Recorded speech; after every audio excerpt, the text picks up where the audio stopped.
Panalangin ng pasasalamat. Sa ngalan ng Ama, ng Anak, at ng Espiritu Santo. Amen.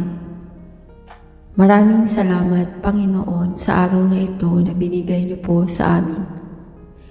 Maraming salamat at nagising kami sa magandang araw na binigay niyo sa amin. Ang pagpupuri at pasasalamat ay sa iyo lamang nararapat na ibigay.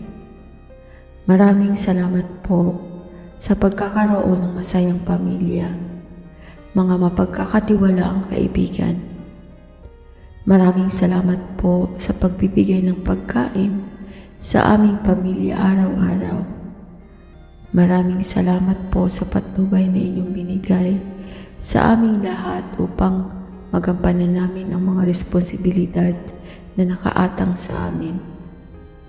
Maraming salamat sa lakas na binibigay niyo po sa amin, Panginoon, para malagpasan namin ang mga pagsubok sa buhay. Sa pangalan ni Jesus, Amen.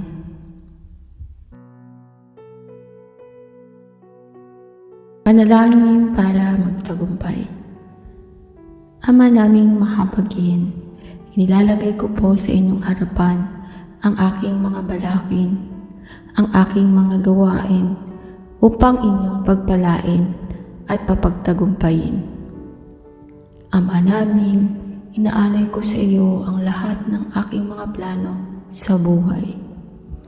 Inaalay ko sa iyo ang lahat ng ito sapagkat alam ko ikaw lang ang makakatulong sa akin.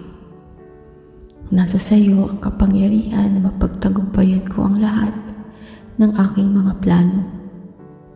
Panginoon, basbasan mo po ako ng iyong kadakilaan at ng iyong kapangyarihan para mapagtagumpayan ko ang aking mga plano sa buhay. Ikaw na po ang bahala.